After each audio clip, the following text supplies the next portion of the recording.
Mesdames, Messieurs, bonjour et surtout merci d'être encore en direct sur Info TV dans le cadre de cette grande production 24 mars 1985, 24 mars 2026. Cela fait exactement 41 ans que naissait le Rassemblement démocratique du peuple camerounais, ce parti que dirige le président de la République, son Excellence Paul Biya. 41 ans plus tard, quel est le regard que vous posez sur le RDPC? 41 ans plus tard, avez-vous l'impression que le EDC a fortement aidé le Cameroun ou alors c'est tout simplement le contraire? C'est la problématique essentielle, profonde, pertinente que nous posons sur cette table de débat dans le cadre justement de cette production. Si vous nous rejoignez à l'instant, sentez-vous saluer et surtout le fait que vous nous regardiez nous donne, nous galvanise et nous booste davantage. Nous irons jusqu'à 11h52 et nous ferons naturellement ce pourquoi nous sommes payés au canal 6 mais également canal 508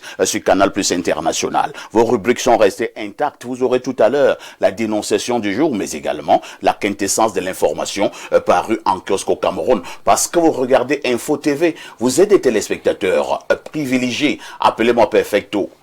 Je modère. Docteur Walter Shaw, bonjour. Bonjour, parfait ici. Merci de m'avoir convié sur ce plateau. Je dois prendre la parole aujourd'hui parce que je suis au service du chef de l'État. J'ai écrit l'ouvrage Paul Biya, le magistère de l'émergence du Cameroun. Et votre thématique, c'est mon chapitre 3. Paul Biya, le Rassemblement démocratique du peuple camerounais, théorie et pratique.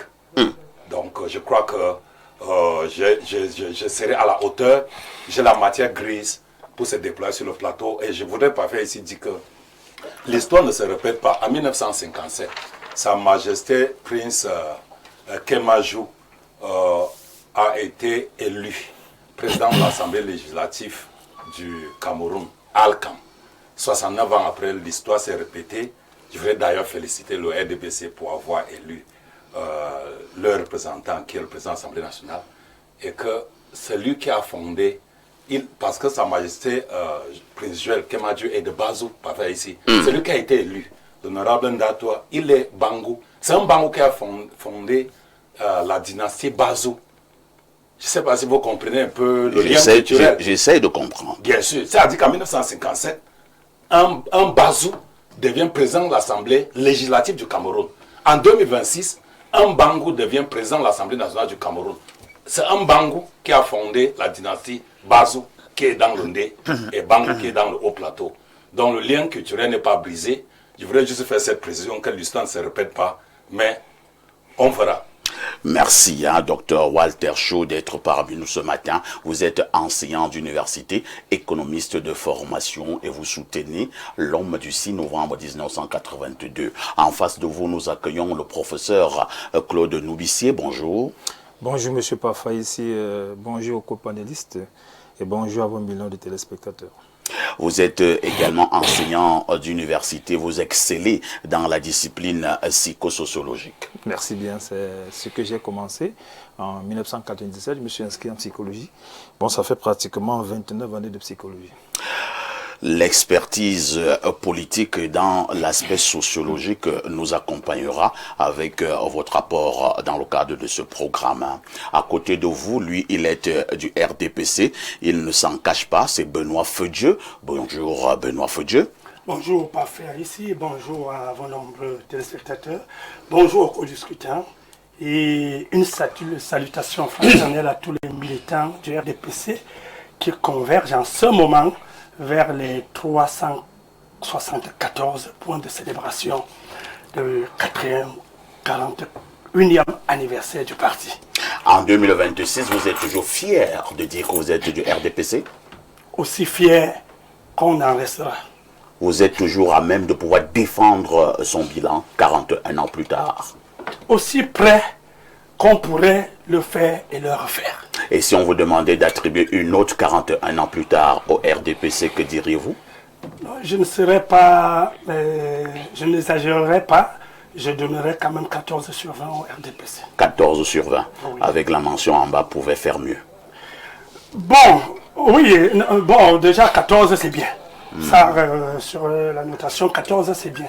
Mais, bien, vous voyez bien quand même qu'il y a 6 qui pourraient faire 20 pour aller dans l'excellence. Beaucoup a été fait. Hein. Beaucoup a été Mais fait. beaucoup reste à faire. Beaucoup reste à faire. J'emprunte cette expression de Non, votre c'est côté. clair. Beaucoup a été fait, mais beaucoup reste à faire. Aussi bien que le monde reste dynamique avec ses nouvelles exigences.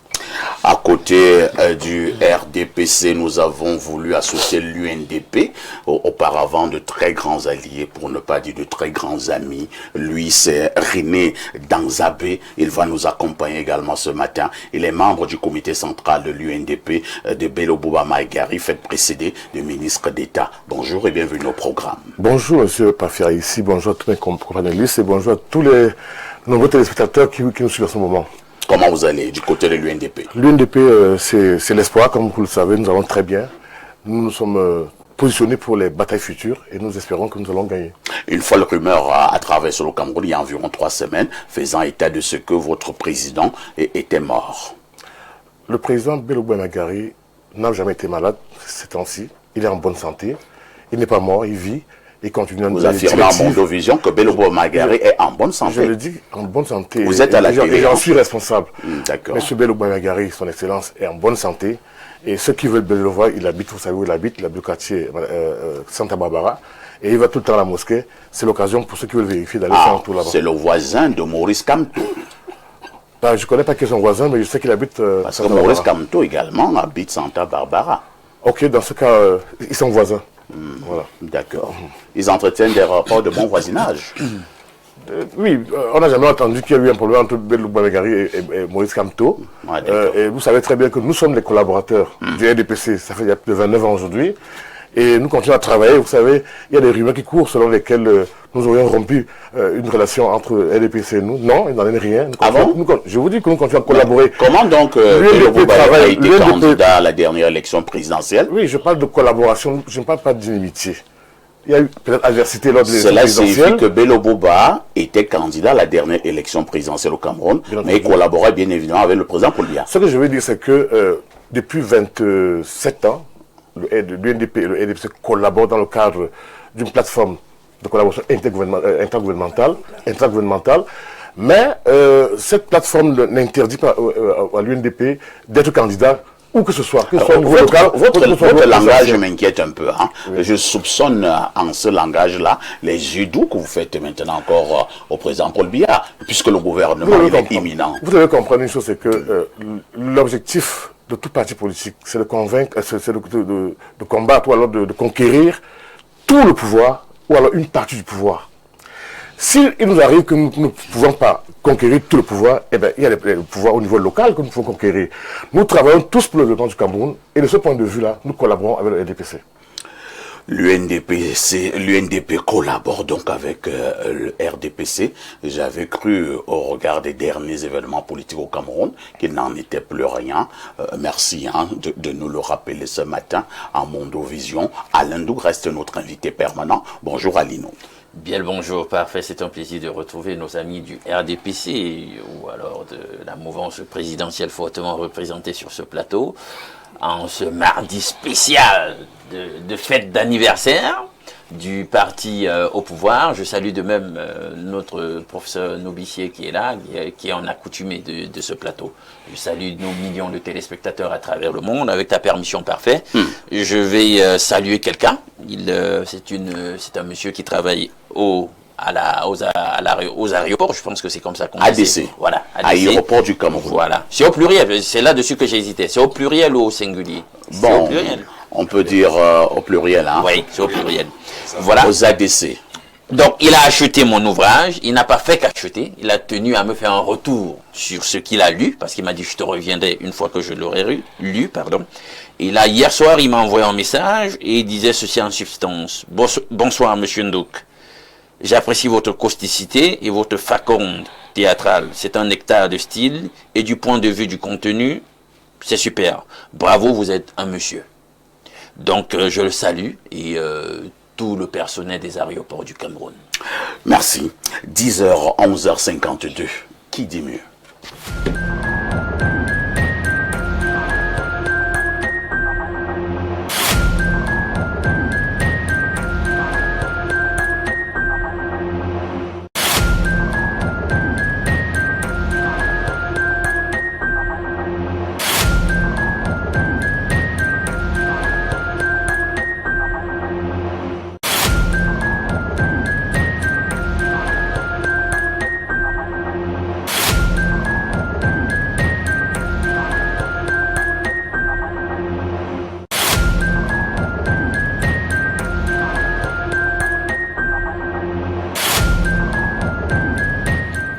Théophile Vianney-Bia, bonjour. El Perfecto, bien le bonjour. Bonjour à votre riche et impressionnant panel ce matin. Bonjour à nos charmants et fidèles téléspectateurs que je retrouve encore avec beaucoup de bonheur et beaucoup de plaisir ce jour.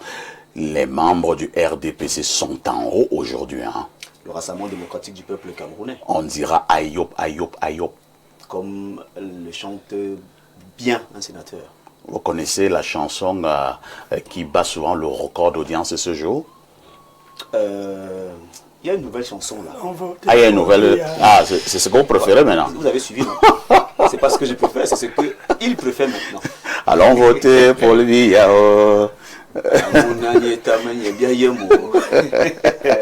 Nous avons été bercés avec Paul Biya. Paul Biya.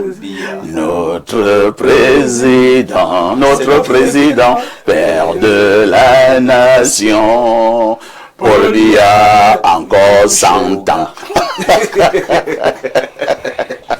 De toutes les façons, TVB nous a retrouvés dans le cadre de cette production. C'est pour la quintessence de l'information parue en kiosque au Cameroun. Oui. TVB, que disent les journaux? El Perfecto, les journaux qui sont disponibles en kiosque ce matin présentent pas mal d'actualités. Et nous ouvrons cette revue de presse avec le journal Info Matin de Dieudonné Mvan qui s'intéresse à cette prévention des catastrophes naturelles. Ngala Bibéhe exalte le rôle des services météorologiques de la page 2 à la page 4. Le journal Info Matin nous fait savoir que dans sa déclaration ce 23 mars à l'occasion de la célébration de la 66e édition de la journée météorologique mondiale, le ministre des Transports a indiqué qu'ils permettent de sauver des vies, préserver les infrastructures, soutenir les agriculteurs et sécuriser les activités économiques. Emmanuel Noubissi Ngankam, SND 30, les limites de l'import-substitution sont à retrouver en page 5 du journal Le Jour qui présente l'information en une, alors que s'ouvre dans quelques jours à Yaoundé la 14e conférence des ministres des 66 pays membres de l'Organisation mondiale du commerce, OMC. Le Cameroun devrait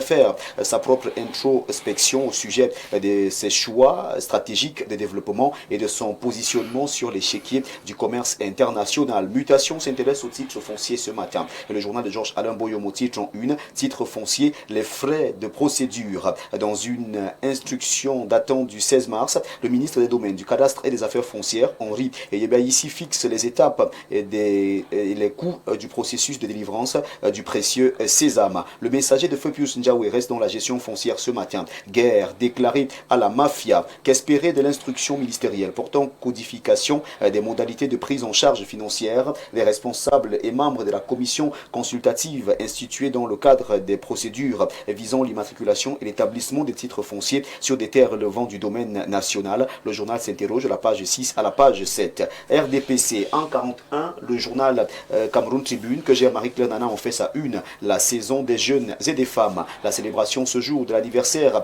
du Rassemblement démocratique du peuple camerounais intervient au moment où ses dirigeants avec en la tête, le président national Paul Biya demande que ces groupes importants soient davantage pris en compte.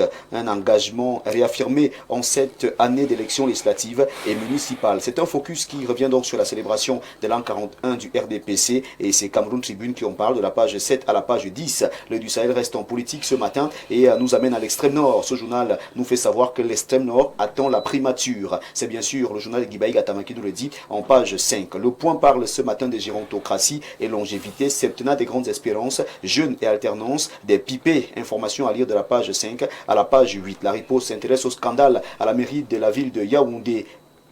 Le gouverneur du centre débloque le chantier Madagascar, cité verte, sur haute instruction ce lundi 23 mars 2026. Le gouverneur de la région du centre, Nasseri Paul Beya, est descendu sur le tronçon Madagascar, cité verte, pour une intervention décisive. Arabe Contractor, l'entreprise mobilisée en urgence par Madame le ministre de l'Habitat et du Développement urbain, Célestine Kecha-Cortez, pour finaliser cet axe stratégique avant la visite du pape Léon XIV, reprend ses travaux. C'est bien sûr le constat qui est fait par la riposte qui en parle ce jour. Convergence s'intéresse à la direction générale du budget, moteur de la transparence financière au Cameroun, sous la houlette de son directeur général Cyril Edoualo et le soutien stratégique du ministre des Finances Louis-Paul Motazeux. La direction générale du budget joue un rôle central dans la gestion rigoureuse et la transparence des finances publiques au Cameroun. Nous mettons un terme à cette revue de presse avec la vitrine. Le journal de Bernard Ouna, dans son édition spéciale, s'intéresse à la 14e conférence ministérielle de l'OMC. À quoi ont servi les 732 millions alloués au Palais des Congrès? Dans l'optique pratique d'une organisation impeccable des assises de la 14e conférence ministérielle de l'Organisation mondiale du commerce à Yaoundé, les pouvoirs publics ont débloqué 732 millions au profit du Palais des Congrès pour quelques travaux de réfection qui s'imposaient. Après quelques petits bricolages, l'argent a été distribué à quelques complices proches du gestionnaire avec de bons de commande signés à l'avance et de façon irrégulière. Le journal revient donc sur cette affaire ce matin en page 3 et s'interroge à quoi ont servi les 732 millions alloués au Palais des Congrès. Parlons bien sûr de la 14e conférence ministérielle de l'OMC. C'est bien sûr avec ce journal, cette interrogation que nous mettons un terme à cette revue de presse, acte 2 sur Info TV ce jour. Mesdames et messieurs, pour votre aimable attention, infiniment merci. Et nous vous invitons à vous rendre massivement dans les kiosques pour vous procurer un journal au prix de 400 francs CFA pour que vive la presse camerounaise. Lorsque vous faites la collecte, c'est tout simplement 2 pièces de 200, 4 pièces de 100 francs, 8 pièces de 50, 16 pièces de 25, 40 pièces de 10 francs, 80 pièces de 5 francs, 400 pièces d'un franc CFA seulement. Et vous avez votre journal disponible en kiosque ce jour. Votre fidélité reste et demeure intouchable, inattaquable, inaliénable et surtout indétrônable. Merci encore de choisir Info TV pour vous informer et merci El Perfecto pour cette tribune. Merci TVB pour cette brillante revue de la presse. Mais chaque matin au Cameroun, je suis troublé. Hein. Qu'est-ce qu'il y a? Votre dernière information, le journal La Vitrine du grand frère Bernard Arona. Oui. Je suis troublé et ça fait en sorte que je commence à vouloir mal présenter l'émission. Hein. 732 millions alloués au Palais de Congrès. Et le journal pose la question de savoir à quoi aurait servi cet argent, cette enveloppe, ce pactole. Oui. Le journal s'interroge ce matin. Vous savez que le Cameroun accueille ce grand rendez-vous du 29 mars prochain. Les délégations sont déjà au Cameroun. La directrice générale de l'OMC est déjà dans nos murs au Cameroun. Et donc, le Cameroun s'est bien préparé pour que ce grand rendez-vous soit une totale réussite. C'est la raison pour laquelle vous avez vu des mouvements observés ci et là, des réflexions ça et là. Il était donc question ici que les différents secteurs qui ont été choisis soient bien sûr au top. Et ces secteurs ont fait leur état de besoin. Et les pouvoirs publics ont débloqué d'énormes sommes d'argent pour que les besoins présentés soient bien sûr pris en compte. Très bien. Et donc le journal s'interroge sur le Palais des Congrès qui aurait dû faire des réflexions et après quelques réflexions faites, on s'interroge, et c'est la vitrine qui s'interroge ce matin, à quoi ont bel et bien servi les 732 millions de francs CFA alloués au Palais des Congrès. Près d'1 milliard de francs CFA. Hein. On va poursuivre l'enquête puisque ce sont des chiffres qui donnent froid au dos. Merci TVB pour cet exercice matinal. Je vous en prie. L'occasion pour moi, si vous le permettez, de saluer une téléspectatrice fidèle, Rosanne Beyeme, qui nous regarde tous les matins du côté du quartier Oja. Elle a tenu à recevoir son bonjour ce matin. Vous savez, c'est la télé de nos téléspectateurs. Sans eux, nous ne sommes rien. Je me permets donc de lui dire bonjour aujourd'hui. C'est votre cousine? C'est une amie. Ah, d'accord. Ce n'est pas ma cousine. C'est juste pour ma culture générale. Non, c'est pas ma cousine, c'est une amie. Elle peut également être ton amie. Je n'en sais rien. TVB met toujours le Seigneur au centre de ta vie. C'est de ça qu'il s'agit. 10h, 11h52. Qu'est-ce que ça fait du bien de regarder la télé?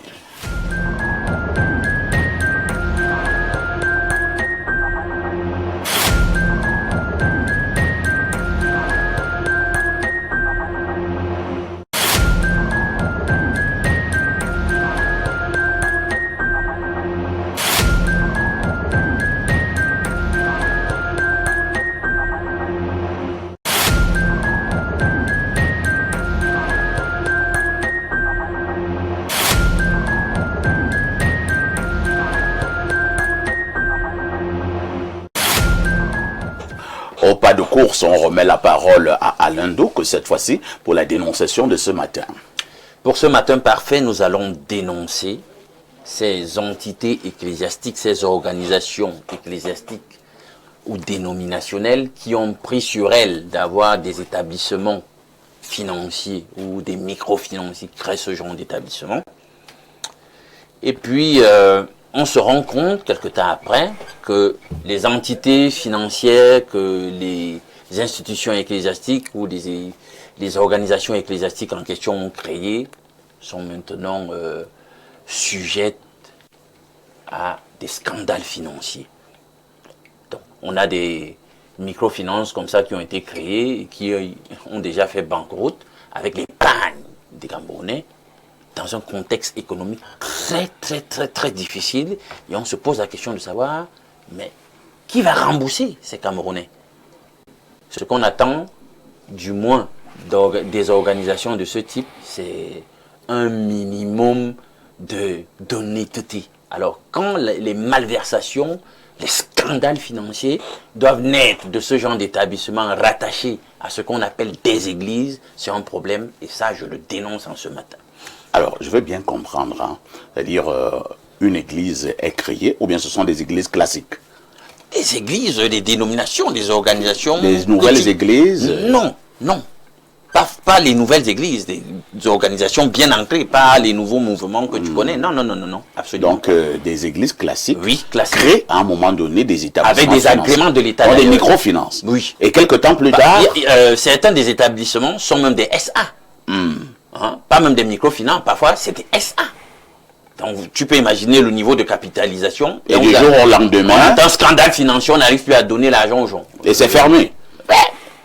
Et ceux qui ont déposé leur fonds... Vous venez un matin, et puis... Vous trouvez que c'est fermé. Oui, c'est fermé. On s'adresse à qui? C'est pas une autre forme de fémania? On peut appeler ça venant de l'église. Des églises.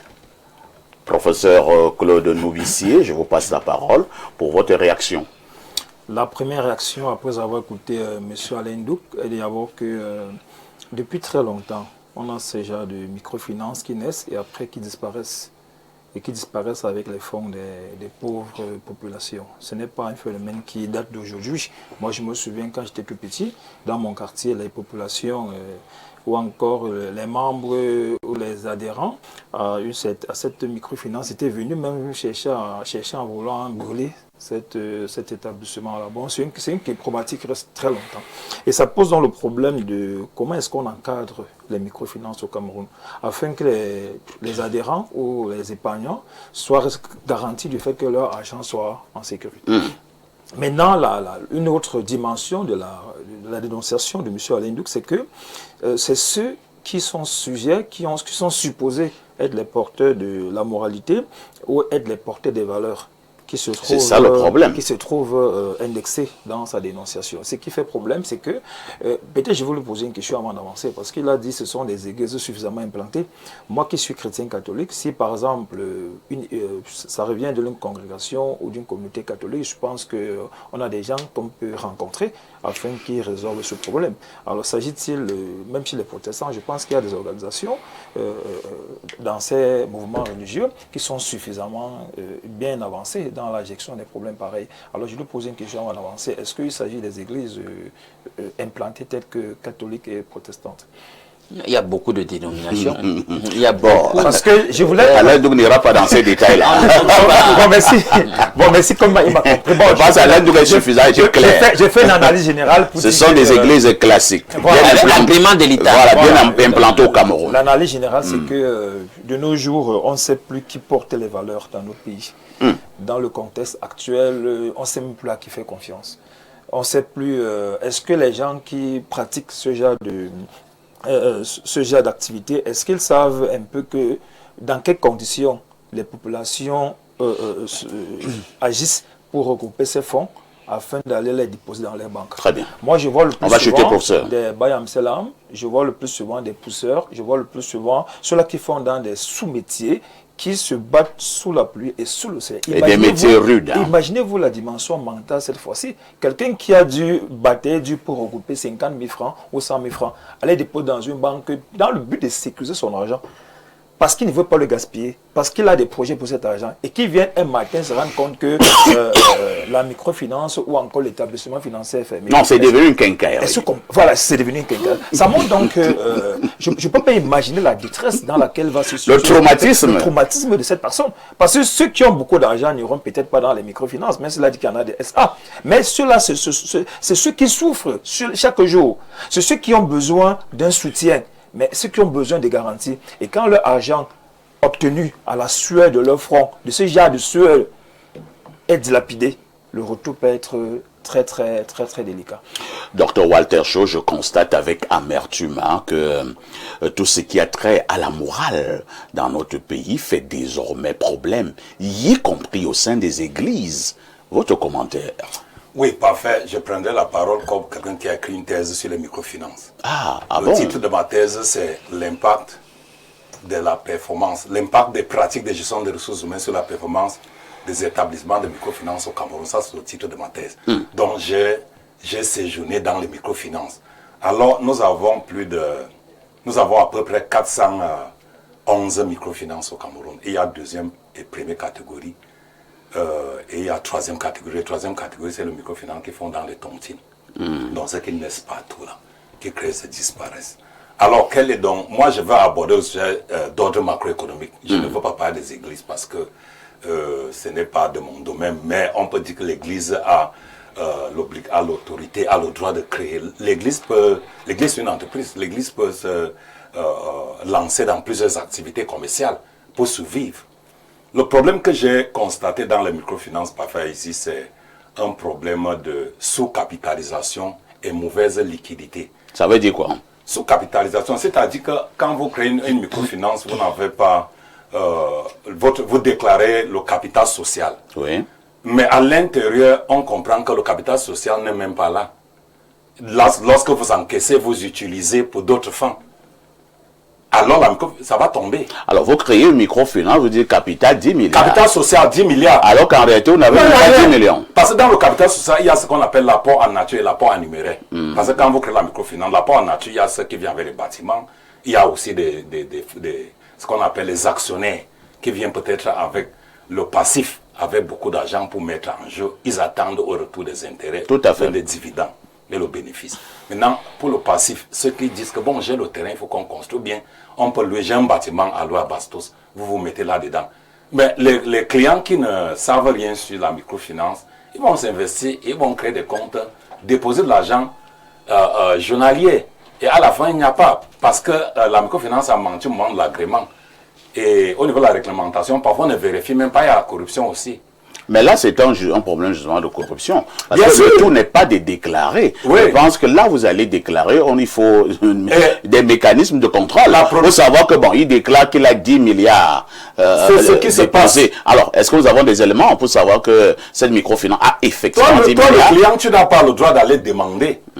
Il faut seulement observer sur le terrain et à longue durée pour voir si ceux qui déposent de l'argent. Il y a beaucoup de complicité. Il y a trop de complicité. Cofines est tombé pourquoi? Parce que même dans ma problématique de la thèse, j'ai parlé de Cofines en 2010. Cofines est l'exemple fondamental de l'échec des microfinances. Cofines tente de saisir l'Upomotazé pour revenir en jeu. Or, ils ont détourné des milliards de Camerounais. L'affaire est au tribunal. Donc, quand on me dit que les églises des microfinances, tout ça, c'est des histoires.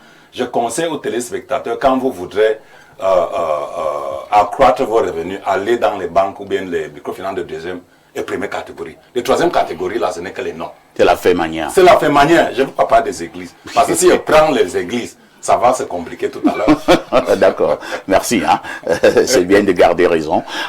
Benoît Fedieu, c'est quand même compliqué. Hein. Je pense que le professeur a touché notre cœur tout à l'heure. On sait qu'il y a une catégorie de Camerounais qui gagnent leur pain quotidien à la sueur de leur franc. Alors, une Bayam Salam qui a passé pratiquement un an pour économiser 500 000 francs et est allée déposer dans une microfinance, du jour au lendemain, elle fait encore un tour à la place de la microfinance, c'est déjà une boulangerie. Elle peut choquer. Bien évidemment, et il faut dire ce parfait ici que la création d'une microfinance répond aux exigences réglementaires. Tout à fait. Et cependant, les mêmes mots que nous décrivons ailleurs existent aussi dans ces procédures-là. Ça veut dire la corruption qui empêche à ce que certaines exigences soient remplies telles que on pouvait l'attendre. Bien sûr que ici c'est un peu surprenant parce qu'on parle ici des églises, hein, les lieux où on croit apprendre la morale, où on se dit ça, même Dieu est en train de préserver un certain nombre de choses. Mais curieusement, ils font la même chose. On dit donc, c'est la première leçon à tirer, c'est que ce soit l'église, que ce soit hors de l'église, la chair reste faible. Donc, à l'église, c'est les êtres humains qui sont là. Et lorsqu'ils se lancent déjà dans les affaires, parce que la création d'une microfinance répond déjà aux affaires. C'est clair. Ils se lancent déjà dans les affaires, alors on attend d'eux la même chose que les autres. Mais ce qui est regrettable, j'ai entendu Schwartz dire que Il faut beaucoup plus que les gens aillent vers les microfinances de deuxième et de première catégorie. Vous voyez que c'est quand même aussi trop demandé aux citoyens. Une Bayamsan encore disait le professeur qui se débrouille là. Quel temps elle aura pour investiguer auprès des microfinances pour savoir qui est première catégorie? Elle sait d'abord que ça veut dire quoi les catégories là? Elle sait que ça veut dire vraiment quoi. Mais je crois que lorsque vous tournez même dans la ville aujourd'hui, alors c'est devenu, je ne sais même pas si 411 que vous avez trouvé dans le temps. Peut-être c'est à 1000 maintenant, parce que les autres microfinances, ou encore, je ne sais pas comment on appelle ça, ils sont maintenant allés vers les populations. Vous ne pouvez pas faire 2 pas sans croiser une jeune dame avec le carnet à main, s'arrête de côté du vendeur d'eau, on donne 500 je vous dis. Mais en même temps quand même, hein, vraiment, nous sommes de tout cœur avec ceux qui ont perdu leur argent. Moi je ne sais pas comment, je ne sais pas si je vais faire mauvais publicité à ces gens-là. Je ne sais pas comment ils peuvent prendre mon argent, donner à une fille là en route qui a un petit calepin en main, et je lui donne et elle s'en va. Et tous les jours elle vient, je lui donne mon argent, elle s'en va. Elle sort d'où? Elle va un bon matin, et bon, la fille même pour voyager, elle va au Qatar, au Bangladesh. Puisque j'ai déjà été témoin des commerçants qui cherchaient leur collecteur sans trouver. Après, ça commence très bien. On collecte au bout d'un certain temps, ou ce soit en 2 semaines ou en 1 mois, elle revient au marché. Là, vous voyez des gens qui ont, je ne sais pas, rebouffé ou c'est quoi, ils remettent. Mais un temps, on ne la voit plus. Ça, et c'est récurrent. Donc, pour chuter, je dis, ce phénomène est réellement à condamner, parce que c'est même ça qui rend encore la vie difficile. Parce que vous avez des gens qui, dans le souci de pouvoir se faire une bâtisse, ou dans le souci de pouvoir envoyer l'enfant à l'école, fait tout pour laisser son épargne quelque part, et que du jour au lendemain, on n'en trouve pas. Et ça devient difficile de suivre les autorités pour... Vous ne connaissez pas qui est l'assureur de la banque.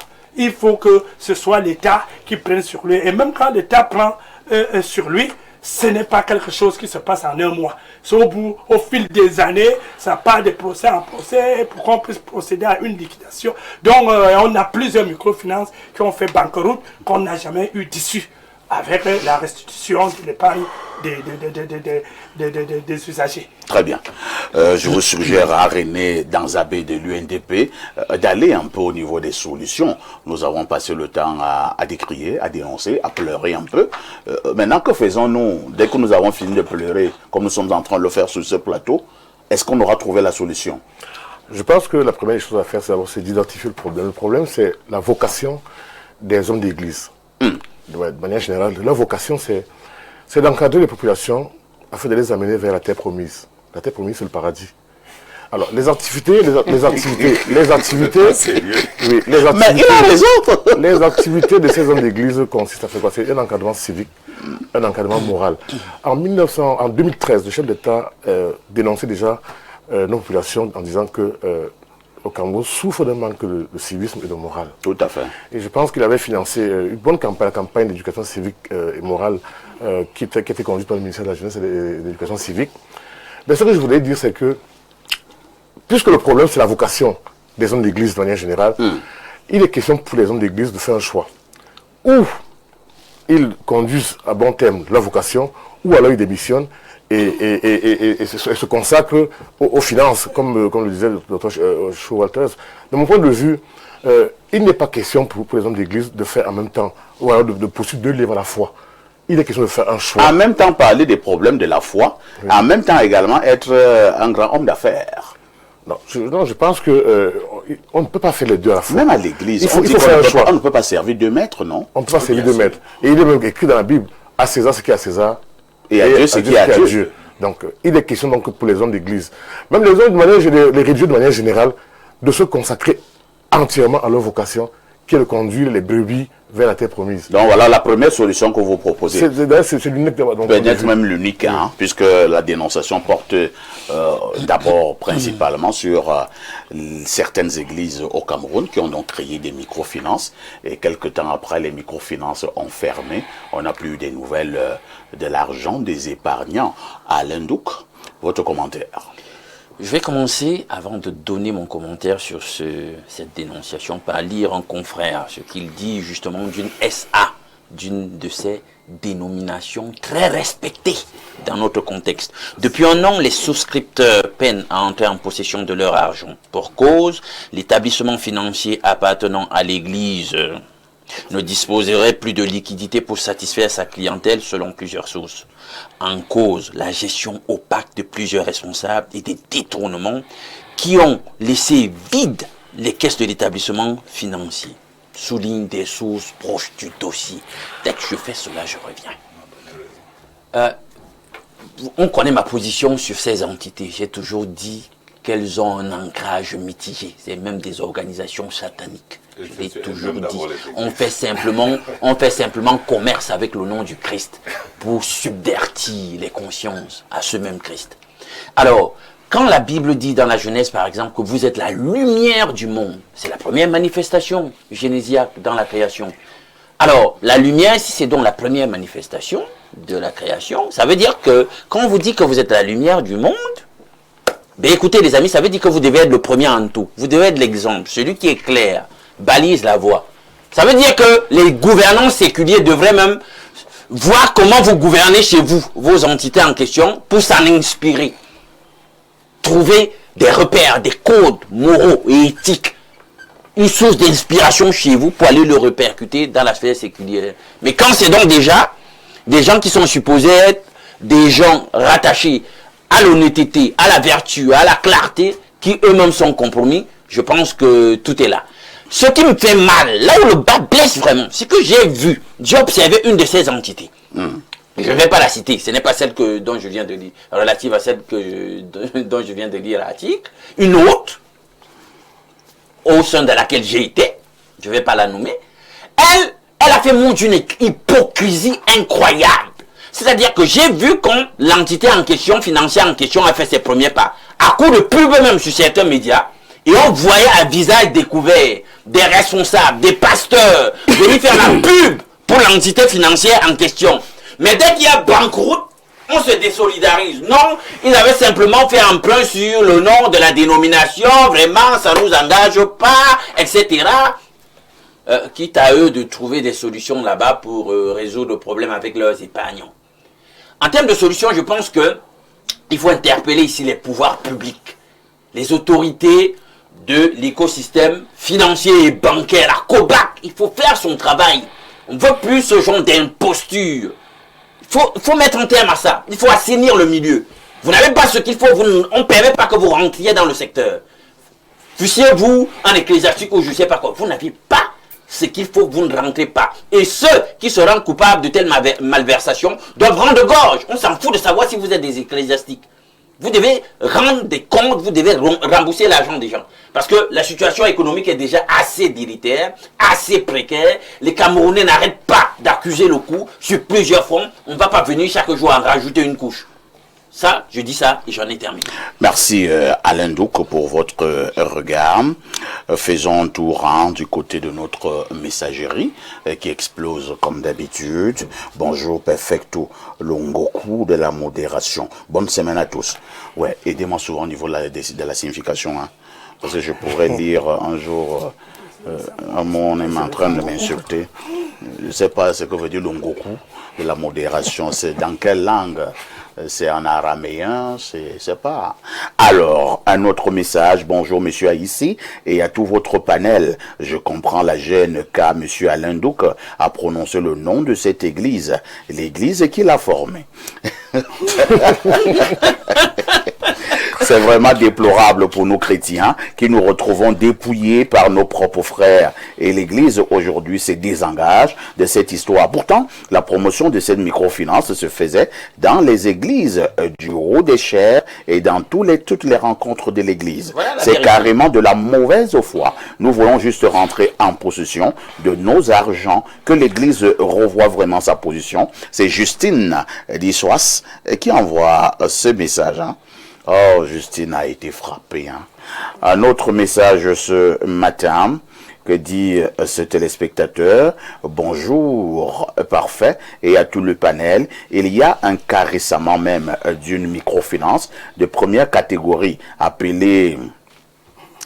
Bon, il donne le nom de la microfinance, hein, qui signifie Association des hommes de l'église adventiste du Cameroun. Ils ont disparu avec l'argent des clients et les salaires des employés. Le directeur général Henjidna, Jean Lambert, ancien d'église adventiste, est porté disparu. Je sais de quoi je parle. Et jusqu'aujourd'hui, on n'a aucune suite. Je pense, ma foi, que ces choses, c'est un vol organisé. Et il n'y a pas soupçon des autorités derrière, car on n'a jamais attrapé ces gens.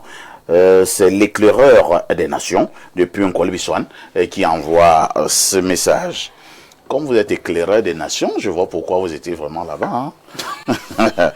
Mais finalement, on vous a bien éclairé. Un autre message ce jour, bonjour, parfait. Ce sont les églises classiques, surtout certaines-là. Et à l'intérieur, vous trouverez comme chrétiens influents des cadres du ministère des Finances et d'autres ministères et des sociétés, hein, comme c'est une société parapublique là. Une grande société parapublique. Hein. C'est Alain de Vrombi qui envoie cette contribution. Un autre message ce jour. Que dit ce téléspectateur très rapidement? Je m'en vais au plus 33. Hein. C'est un message qui nous vient de la France. Bonjour. Pourquoi autoriser les églises à créer des microfinances alors que c'est pas leur vocation? C'est Lobby depuis Boston qui envoie cette contribution ce matin. Simon Pierre Donkwaban nous dit ceci ce jour. Bonjour El Perfecto et à tout ton panel. Concernant la dénonciation de ce matin, Perfecto, tu ne peux imaginer la douleur. À l'époque, plus précisément en 2012, étant jeune bachelier, je me battais dans la vente des pains, œufs et sardines au marché Mokolo. Perfecto, j'ai commencé à faire mes petites épargnes. À l'époque, la microfinance où je faisais mes épargnes s'appelait la CAC, Caisse agricole camerounaise, basée juste en face de l'école de police. Perfecto. J'avais déjà épargné 890 000. Perfecto. Pour ma toute première fois et un beau matin, j'arrive, on me dit d'abord qu'il n'y a pas de l'argent. Bref, ils ont fini par fermer Perfecto. J'ai pleuré pendant un mois. C'est un souvenir très douloureux et c'était un pasteur qui était propriétaire. El Perfecto, c'est de la criminalité. Ce sont des assassins. On doit les arrêter. Oh là là. Et les enfermer. Vous voyez comment le monsieur parle? L'État doit se prendre au sérieux. Le gouvernement doit se prendre au sérieux sur ce cas-là. Ça devient compliqué, hein? Alors, nous prenons cette autre contribution ce matin. Bonjour, Perfecto. Bonjour, monsieur Parfait, ici et à tout ton panel. Le docteur Shaw s'est trompé sur les microfinances de 3e catégorie. Les établissements de microfinance, EMF de 3e catégorie dans la zone SEMAC, sont des institutions spécialisées dans l'octroi exclusif de crédits au tiers, sans être autorisées à collecter l'épargne du public. Ils doivent justifier d'un capital minimum de 25 millions de francs CFA et sont soumis à la réglementation COBAC. C'est Eric Niam. Je parle du Cameroun et pas de la CEMAC, la zone CEMAC, monsieur. Révisez beaucoup. Très bien. Un autre message. Bonjour, Perfecto. C'est vraiment dommage. C'est la honte de l'Église. Une fois de plus, Jésus-Christ est à nouveau crucifié. C'est Lydie Dessois qui envoie ce message. Prenons cette dernière contribution de téléspectateurs. Bonjour, monsieur Aïssi. Vous êtes l'une de mes sources d'inspiration. Moi-même, je suis jeune journaliste en herbe. Ce phénomène d'église et microfinance est une épine dans la société depuis des années aujourd'hui et ils aboutissent qu'est-ce qu'il dit là, bon, je préfère dire ils appauvrissent nos frères et sœurs. C'est un danger à combattre, mais quand cette arnaque est en collaboration avec certains qui nous gouvernent, comment mettre stop à cela? Je conseillerais les gens à faire confiance aux tontines. On épargne mieux là-bas. Ah bon? Vous voulez qu'on ouvre aussi la page des tontines? C'est compliqué là-bas. Si on ouvre aussi la page des tontines, vous allez vous demander à quel sens se vouer. 10h, 11h52, vous êtes en direct sur Info TV. C'est votre chaîne de télévision qui monte et qui monte encore.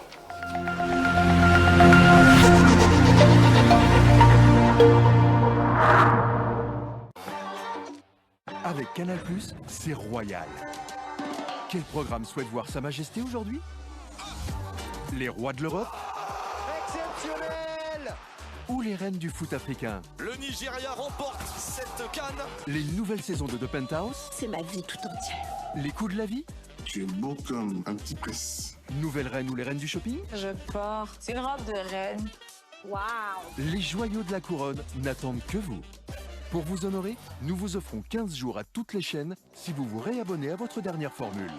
En plus, le royaume s'ouvre à tous grâce au décodeur HD à 3000 francs dès la formule Access. La parabole et l'installation sont offertes. Sans additifs est obtenu au terme d'un processus rigoureux de filtrage et d'analyse, ce qui vous permet d'étancher votre soif en toute sécurité. Buvez l'eau minérale Bonis, buvez la vie.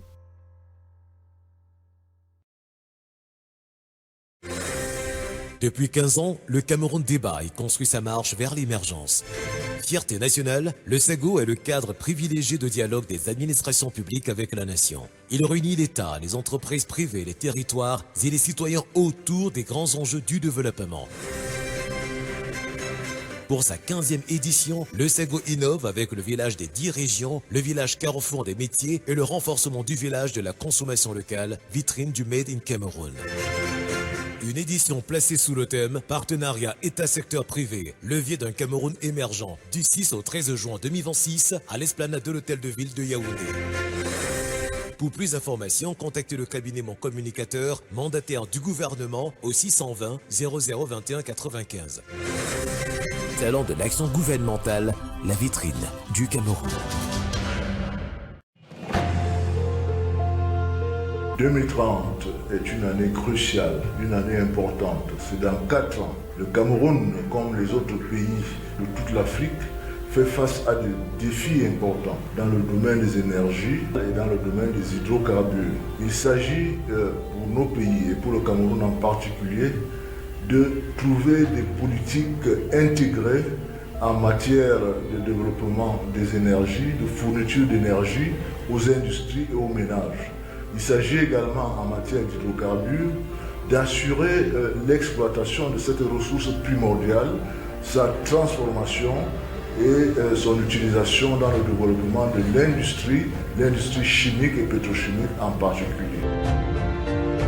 Nous avons donc créé Oleum System Consulting, ce cabinet d'expertise qui a pour objectif de conseiller en matière stratégique les États, les acteurs industriels dans les projets de développement concernant ces secteurs. Après une longue carrière de plus de 30 ans, j'ai acquis donc une certaine expérience et j'ai décidé de m'associer à d'autres experts professionnels pour nous mettre ensemble et tous réfléchir et conseiller donc les États et les acteurs industriels. Pour toutes vos préoccupations et vos projets, contactez-nous dès maintenant.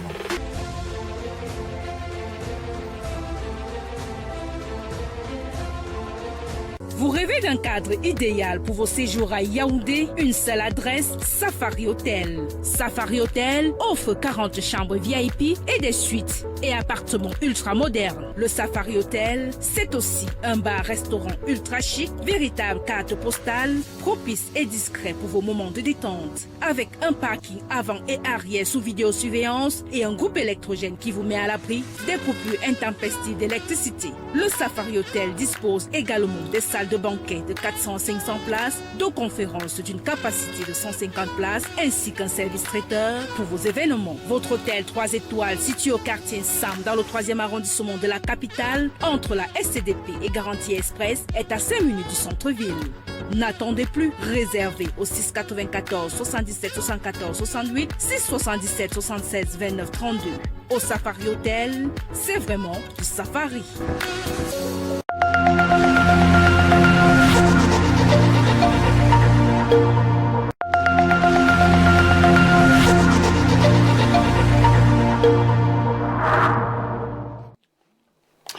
Rosine Manga, bonjour. Bonjour Parfait, bonjour chers téléspectateurs. Lorsqu'on vous accueille, cela signifie qu'on doit déjà avoir l'information, mais surtout la bonne information venant de Canal+. Effectivement. Et ce jour, nous parlerons encore de cet aspect royal de Canal+, depuis un certain temps, depuis quelques semaines. Il s'agit en réalité de quoi, Rosine? Effectivement, c'est royal en ce moment chez Canal+. Cette promotion royale, cette promotion gigantesque et merveilleuse qui se termine d'ailleurs dans quelques jours, pour être très exact, le 31 mars 2026. Alors, pendant cette promotion, Canal+ vous donne la possibilité d'avoir votre décodeur à 3 000 francs CFA. Je dis bien 3 000 francs CFA à partir de la formule Access de 5 000. Donc, avec un ticket d'entrée de 8 000, vous devenez aujourd'hui même abonné Canal+.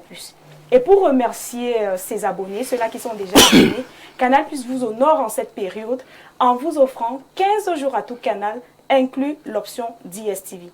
Il vous suffit juste de vous réabonner à votre même formule et vous bénéficiez de 15 jours à tout canal. On dira à Rosine que depuis un certain temps, c'est véritablement du lourd du côté de Canal+.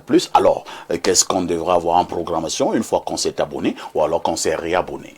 Alors, en programmation, voilà ce qui vous attend. Déjà, continuez de suivre la CAN, ce championnat, voilà. La CAN féminine qui se déroule sur nos chaînes et Canal+ Sport. Voilà. Et pour les amoureux de cinéma, je vous invite à retrouver votre magnifique série ivoirienne, Les coups de la vie, en ce moment, tous les de lundi à vendredi sur A+, dès qu'il est 16h. Retrouvez aussi ce magnifique programme, ce magnifique film Mission Impossible de Tom Cruise ce vendredi à 20h30 sur Canal+ Première. Et pour terminer avec le divertissement, retrouvez les reines du shopping. Alors là, il s'agit des dames. Retrouvez tous ceux-là qui sont amoureux du shopping, tous ceux-là qui sont amoureux de la SAP. Retrouvez ce magnifique programme sur Canal+ Pop de lundi à vendredi dès qu'il est 18h45. Rosine, je m'en voudrais si je ne vous posais pas cette préoccupation. Comment faire pour se réabonner? Question de bénéficier de tous ces magnifiques programmes de Canal+. Alors, pour profiter de tous ces magnifiques programmes, quoi de plus simple? Vous avez la possibilité de vous réabonner à travers Orange Money. Donc, vous pouvez vous réabonner avec Orange Money via le shortcode Jazz 150 étoiles 411 Jazz. Jazz 150 étoiles 411 Jazz. Réabonnez-vous aussi avec MTN Mobile Money via le shortcode étoile 126 Jazz. Étoile 126 Jazz. Rassurez-vous toujours de bien suivre la procédure à chaque fois. Vous avez également nos stores sur l'étendue du territoire. Vous avez nos distributeurs agréés. Alors rendez-vous tout de suite dans ce point de vente. Obtenez votre décodeur ou réabonnez-vous. Rosine, parfait. Info TV et Espace Miné disent merci à Canal+. C'est Canal+ qui vous remercie grandement. À très prochainement. Merci. 10h, 11h52, le programme c'est Espace Miné.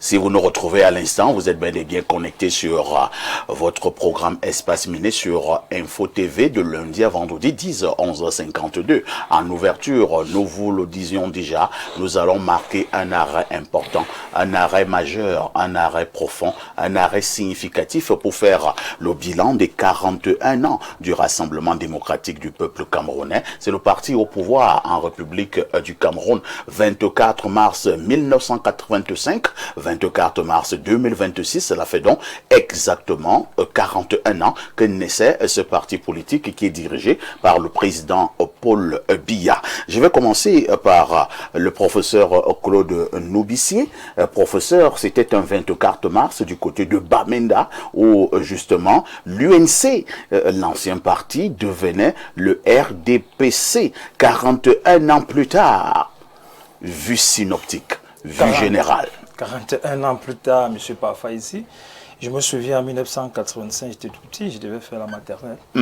Et 41 ans après cela, déjà il faudra souhaiter un joyeux anniversaire au RDPC et à ses sympathisants et leur dire que leur secret de conserver le pouvoir pendant 41 ans. Peut-être qu'il faudrait que M. Chiou essaie d'écrire dans ce sens-là le secret de la conservation du pouvoir, l'exemple du RDPC, l'exemple du RDPC au Cameroun. Pourquoi pas, un axe d'analyse dans son prochain ouvrage. Pourquoi pas. Bon, pour dire, dans la réalité, c'est ça. Alors maintenant, je vais faire le bilan. Peut-être une analyse beaucoup plus ouverte et beaucoup plus générale. Je vais d'ailleurs m'appuyer sur l'évaluation qui a été faite par M. Fédieu, qui est dans la maison. Tout à fait. Il a dit qu'il attribuerait une note de 14 sur 20.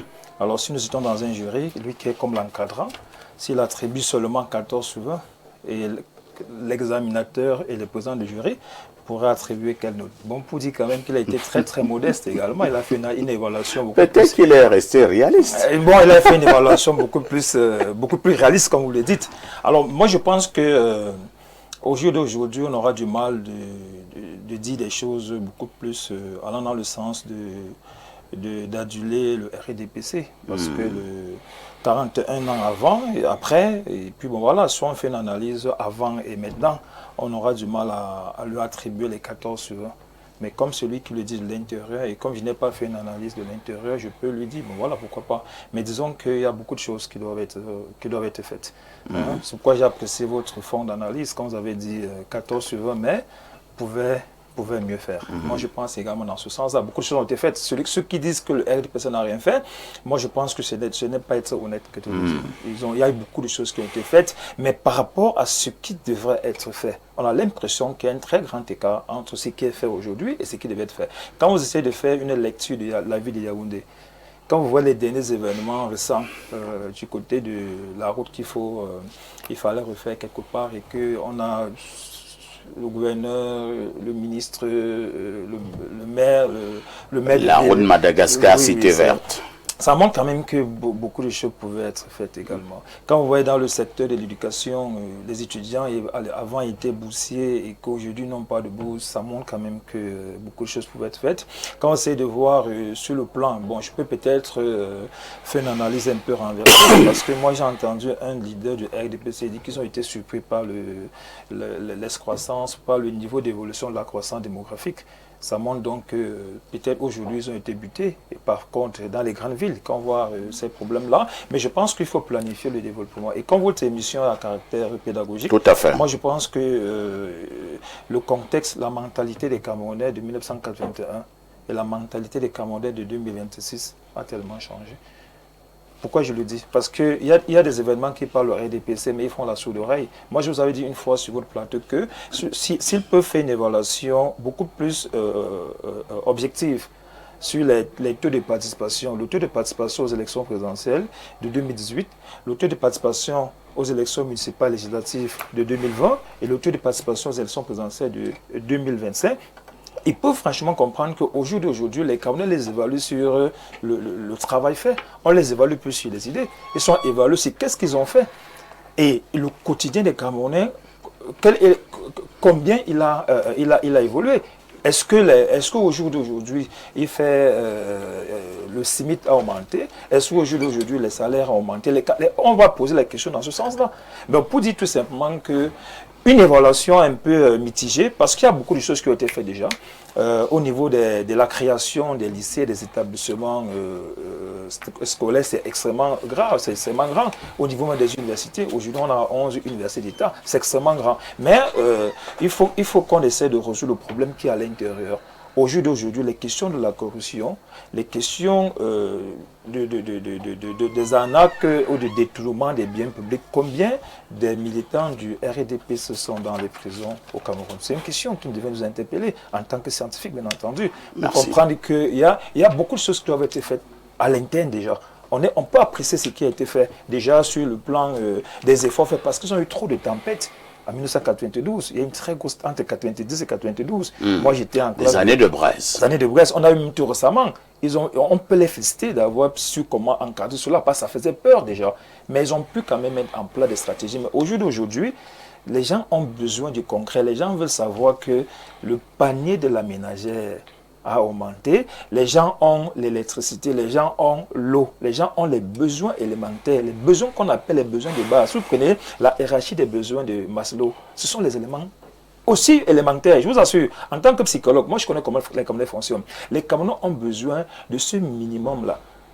C'est ça qu'ils ont besoin. S'ils peuvent l'avoir de manière régulière, de manière répétitive et de manière sécuritaire, ils ne vont pas trop se plaindre. Mais le problème, c'est que ces éléments-là, ces besoins de base-là, beaucoup ont du mal à les satisfaire. Et nous autres qui sommes avec eux, que ce soit dans les amphithéâtres, que ce soit dans nos quartiers, quand nous essayons de recevoir ces difficultés, cette détresse sur le plan psychologique, ces frustrations, avec cette injustice qui va de plus en plus gravissante, où il y a un grand fossé entre ceux qui ont beaucoup et ceux qui n'en ont pas. Il faut voir également sur le partage équitable des biens, parce que les ressources du Cameroun appartiennent à tous les Camerounais. Alors, lorsque un groupuscule s'accapare de ce qui est supposé être pour tous les Camerounais, ça peut faire que les efforts faits ne soient pas réellement visibles et que ces manquements créent ombrage à ce qui a été fait. Moi, je dis tout simplement que beaucoup de choses ont été faites, beaucoup de réalisations ont été faites également, mais au jour d'aujourd'hui, les attentes des Camerounais sont beaucoup plus au-delà de ce qui a été fait. Merci, professeur René Danzambé. Nous savons que quand le président de la République arrive au pouvoir, en 1982, il a pour leitmotiv la rigueur et la moralisation. C'est justement encore ce leitmotiv qui a été appliqué à partir de 1985 concernant donc le RDPC, rigueur et moralisation. 41 ans plus tard, avez-vous l'impression que l'objectif a été atteint?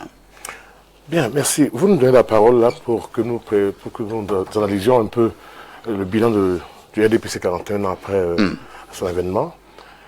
En plus du fait que le président de la République disait qu'il est venu avec la rigueur et la moralité, il a dit qu'il souhaiterait qu'on se souvienne de lui comme celui qui a apporté la démocratie et la prospérité. Alors, pour une analyse objective, je dirais ceci. Le RDPC en tant que parti au pouvoir a beaucoup œuvré. Surtout d'un point de vue social. Il y a la préservation de la paix et de l'intégrité territoriale qui est mise à l'article du RDPC. Vous dites qu'il y a la préservation de la paix? De la paix, oui. De la paix sociale. Cela est visible du côté de l'extrême nord et du côté du Nozo? J'allais nuancer. Ah, d'accord. Pour dire que d'un point de vue social, il y a donc, cette paix sociale-là et puis la préservation de l'intégrité territoriale. Mais il y a aussi que sur le plan social, il y a eu des grands projets que nous connaissons tous, des grandes réalisations que le RDPC a conduit. Je peux parler des ports, le port à non profond de Kribi, la construction des universités, la multiplication des lycées et collèges. Parce qu'il faut le dire, en 1985, je pense qu'il y avait un seul lycée par région. Aujourd'hui, je ne sais pas combien de lycées il y en a. Ça, c'est à mettre aussi à l'article du RDPC. Cependant, concernant les grands projets, aujourd'hui, le Cameroun montre un visage hideux. Je voudrais parler des projets que j'appelle les éléphants blancs. Et je voudrais parler précisément du chantier de construction de l'autoroute Douala-Yaoundé. Nous sommes aujourd'hui à 15 ans depuis que ce projet a été mis en place. Après 15 ans, nous avons 60 km de route bitumée qui a coûté au contribuable camerounais la rondelette somme de 300 milliards de francs CFA. Ce qui revient à dire que le kilomètre a coûté 5 milliards de francs CFA. C'est exagéré. Cela démontre donc que l'odeur de corruption et de détournement dont parlait le psychologue tout à l'heure est une réalité. Et personne ici ne peut me démentir cela. Nous sommes aujourd'hui à 15 ans en train d'attendre l'aboutissement de ce projet. Après 15 ans, nous n'avons que 60 km. C'est vrai que la deuxième phase a été lancée, mais la deuxième phase en question est en train d'évoluer au rythme d'une tortue, alors que son budget est celui d'un avion de chasse. Alors, ce que je voulais donc dire, c'est que le RDPC, certes, a agi pour le bien-être des Camerounais, mais il reste beaucoup de choses à faire. Au plan économique, nous sommes restés des fournisseurs de matières premières, alors qu'on attendait du RDPC l'industrialisation du Cameroun. Jusqu'à aujourd'hui, on attend toujours cet idéal-là qui n'arrive toujours pas à venir. Je voudrais aussi dire que l'idéal aujourd'hui, c'est de mettre sur pied un développement durable qui repose sur 3 grands piliers. Le pilier social, avec la création des emplois, le pilier économique et le pilier environnemental. Aujourd'hui, on ne peut pas dire que le Cameroun est un pays qui a mis sur pied un développement durable. Il y a tellement de choses à faire. Et de mon point de vue, nous pensons qu'effectivement, d'un point de vue électoral, le RDPC devrait travailler de concert avec les autres partis politiques pour mettre sur pied un cadre législatif qui soit moins contraignant pour les opposants. Deuxièmement, le gouvernement qui met en place doit être plus inclusif. Il faut intégrer d'autres partis politiques parce qu'en réalité, il est question que toutes les sociétés, toutes les couches sociales camerounaises puissent réfléchir à la mise sur pied d'un projet de développement qui soit intégral. Autre chose, nous pensons qu'effectivement, les élections dont parlait le Cigaro tout à l'heure, le cadre législatif et réglementaire est tel que ce soit taillé sur mesure pour le RDPC, de sorte que ça ne donne plus aucune chance pour les autres de gagner. Je parle précisément des élections présidentielles où la majorité des Camerounais s'est résolue à penser qu'il est impossible de gagner une élection présidentielle au Cameroun si vous n'êtes pas du RDPC. Nous pensons donc que la question de la révision de la loi électorale est incontournable si nous cherchons une paix. Tout à l'heure, vous avez demandé s'il y avait la paix à l'extrême nord. Je dis non. Vous savez, la paix, comme disait quelqu'un, n'est pas seulement l'absence de guerre. La paix, c'est également la paix intérieure. La paix, c'est également la paix économique, la paix sociale, la paix familiale. Et nous avons l'impression que le RDPC a réussi ce pari-là. René Danzambé, on vous a suivi tout à l'heure dénoncer un certain nombre de choses émanant du RDPC, l'industrialisation qui fait problème pour ne prendre que ce cas. Et vous vous targuiez tout à l'heure d'avoir accompagné ce parti-là depuis 27 ans. Alors, vous êtes complice également, quelque part, de cet échec. On peut le dire comme ça, à première vue. L'UNDP est complice. On peut le dire ainsi. Mais vous savez, l'UNDP, dans cette collaboration, est une force de proposition. L'UNDP ne prend aucune décision. Si pendant 27 ans, vous avez fait des propositions les 3 premières années, vous avez vu, ça n'a pas marché.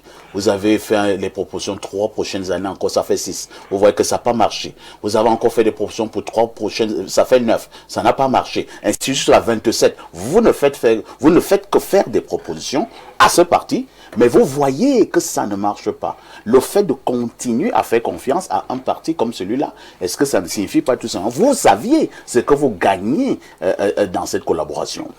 De toutes les façons, l'UNDP collabore avec le RDPC pour le développement du Cameroun. C'est un principe.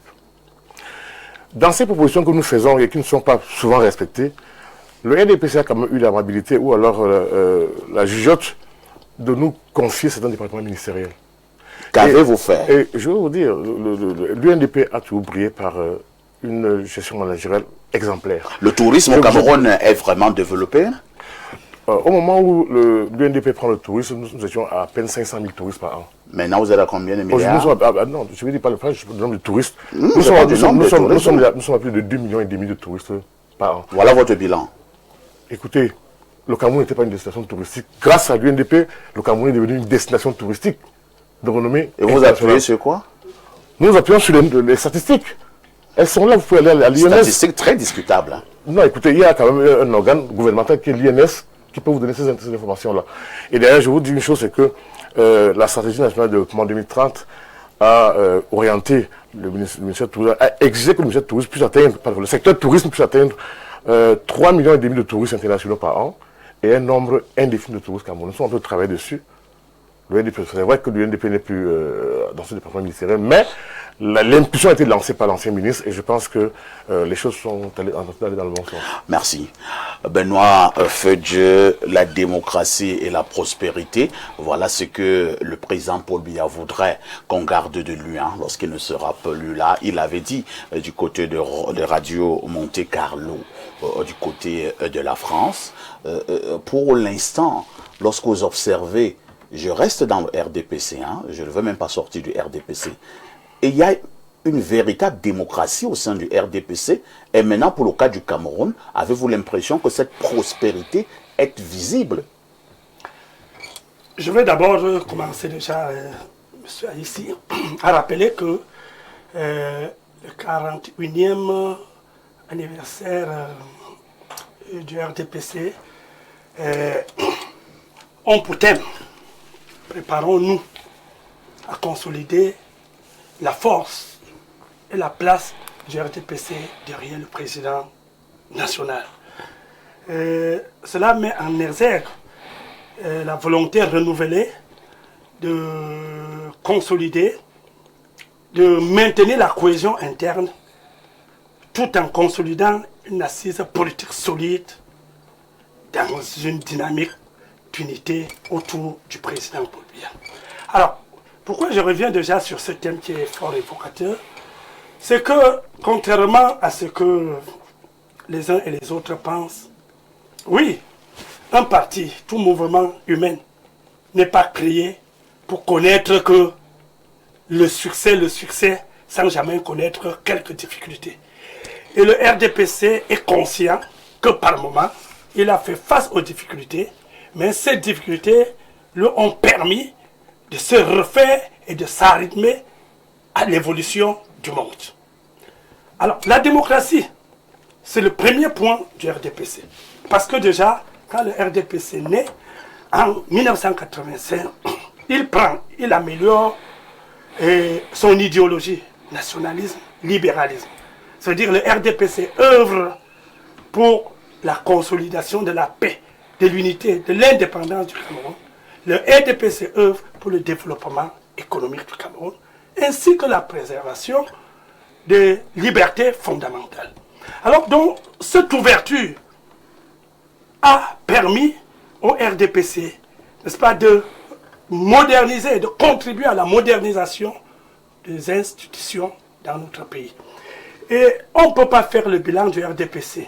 On ne peut pas parler de la démocratie à l'intérieur du RDPC sans reconnaître quand même déjà que le RDPC même hérite le passé de l'UNC.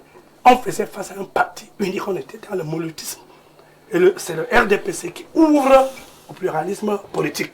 Et à l'intérieur d'ailleurs du RDPC, très rapidement, en 1988, on devrait déjà tenir des primaires pour pouvoir sélectionner les candidats dans le RDPC, ce qui n'existait pas. C'est dans cette mouvance démocratique que le RDPC va conduire le pays à la démocratisation en 1990. Je n'oublie pas que les uns attribuent le mouvement du Cameroun à, comme on a l'habitude de dire, à l'avancée du monde, à ce qui se passait dans d'autres autres pays. Mais lorsqu'on est honnête, on comprend déjà que même la dénomination du RDPC, elle est fort évocatrice. Rassemblement démocratique du peuple. Et si ce n'était qu'une dénomination justement de nom, j'ai failli dire de forme, probablement de façade. Alors, il y a un cas qui me vient en tête, les événements du Sud concernant justement le Conseil régional du Sud. Vous qui dites que c'est le RDPC et qui a amené la démocratie et qu'au niveau même de la dénomination, nous voyons cela, rassemblement démocratique. Alors, l'affaire des plis fermés, c'est également une démocratie à la forme du RDPC, c'est ça? Non, je vous comprends, monsieur Aïssi. Vous êtes... je ne voudrais pas dire que vous êtes tellement rusé. Non, vous reformulez votre question autrement. Parce que vous avez eu l'impression que je ne voulais pas trop parler à l'intérieur du RDPC. Pourtant, je voulais qu'on reste à l'intérieur. Bon, alors, j'ai parlé aujourd'hui, n'est-ce pas, de la recherche de la cohésion interne qui était le maître mot de notre thème de célébration. Effectivement, l'événement du Sud, je peux dire même, répond même à cette dynamique démocratique. La dynamique démocratique ne voudrait pas forcément dire que tout le monde soit d'accord. Ça permet également qu'il y ait des sons dissonants, mais que ces sons dissonants n'amènent pas forcément à l'exclusion du parti. Benoît Feu-Dieu, pour rester au niveau du Sud, lorsqu'à un moment donné, les conseillers veulent parler de la démocratie en disant nous allons à l'élection et que le meilleur gagne, que ce soit le meilleur qui soit le président du conseil régional du Sud, chez vous au comité central, vous avez freiné les 4 fers en envoyant des plis fermés. Malheureusement, les plis fermés ont été balancés dans la poubelle du côté du Sud. Est-ce que c'est ça l'expression de la démocratie au sein du RDPC? L'un des principes cardinaux de la démocratie, c'est le respect des règles. Le respect des règles. Donc ça veut dire quand un parti politique met en place les tests, les statuts, le règlement intérieur, vous ne pouvez pas faire la démocratie. Vous ne pouvez pas appliquer une démocratie sans le respect des règles. Parce que les tests qui sont l'élément fondamental ont été conçus démocratiquement. C'est sorti d'un congrès qui veut dire, en quelque sorte dire la volonté des militants réunis. Je reste sur ma fin. Hein. Non, je suis à dire les plus fermés. C'est une expression démocratique. Non, je suis en train de vous répondre. Vous allez voir que je vous réponds très simplement. D'ailleurs que la terminologie plus fermée revient de l'opinion et non des tests du RDPC. Bon, changeons un peu. Les dossiers qui viennent sur le comité central avec des noms. Non, appelons ça les directives du parti. Appelons même ça les investitures. Et c'est là que vous qui parlez de démocratie et vous parlez des directives. Oui, est-ce que le vocable directive sonne bien en démocratie? Très bien, ça sonne si et seulement si les tests qui sont, n'est-ce pas, l'acte de naissance d'un parti politique détiennent ces éléments.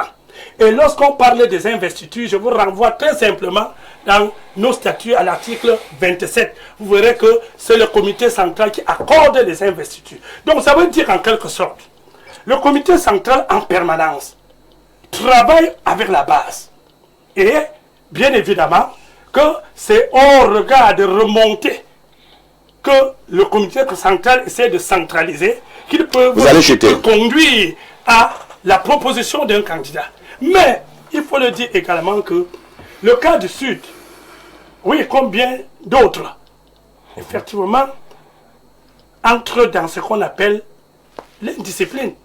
L'indiscipline, tout simplement, oui, l'indiscipline. Cela signifie donc que c'est un président indiscipliné qui est maintenant à la tête du conseil régional du Sud.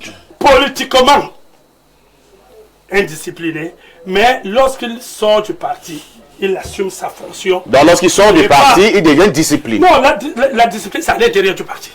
C'est à l'intérieur. Maintenant, dès qu'il sort du parti, il devient discipliné. Son indiscipline est dans le parti. Donc à un moment donné, il est indiscipliné et à un autre, il est discipliné. Non, je voulais dire, oui, non, ça, ce sont les choses du RDPC. L'indiscipline ne colle pas sur la peau comme une maladie. L'indiscipline peut arriver par moment. Donc, au niveau du parti, nous parlons de l'indiscipline parce que l'article 27 qui donne le pouvoir au comité central d'accorder les investitures, lui-même en a bénéficié pour être conseiller régional.